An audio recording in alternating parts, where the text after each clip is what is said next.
Somewhere between a B-horror monster movie and a historical gravitas adventure film sits the mostly true story of a pair of lions that really killed over 100 people. But I'm not surprised that you've probably never seen Ghost in the Darkness from 1996, because it's kind of an indefinable film genre-wise, not fully appealing to any one thing. It's got the vibe of a historical epic, though without ever fully appealing to the headiness of that genre. It's a tense and scary movie, but not scare-centric, as it follows the threat of these dangerous and often unseen animals. It feels like you should compare it to Jaws, but it totally lacks that summer blockbuster quality, and it directly plays into supernatural fears without ever actually going supernatural. But for me, that balance is perfect. The Ghost in the Darkness follows hunter and engineer Colonel John Patterson, who is sent to Kenya to build a bridge in the dysfunctional region of Savo. He has experience hunting tigers when he worked in the British Empire in India, and he considers himself prepared for the local wildlife. But not too long after his arrival, a pair of man-eating lions begin terrorizing his work camp. A pair who seem to be killing less for eating and more for sport. And it freaks everyone out because they seem illogical and unstoppable. Tom Wilkinson plays his boss, who won't accept excuses for not getting the job done. And in the biggest departure from the true story, Michael Douglas plays a fictional hunter who arrives to help sort it out.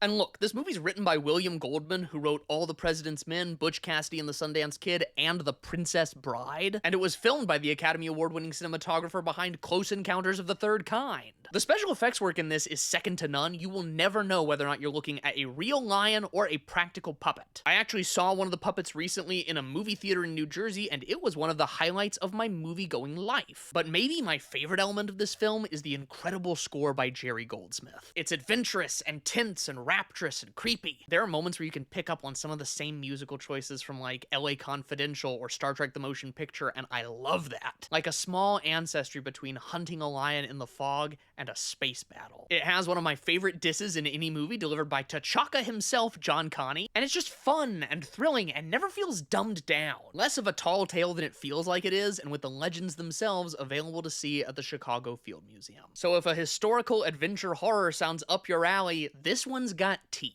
And stick around, there are a million more movies to rediscover.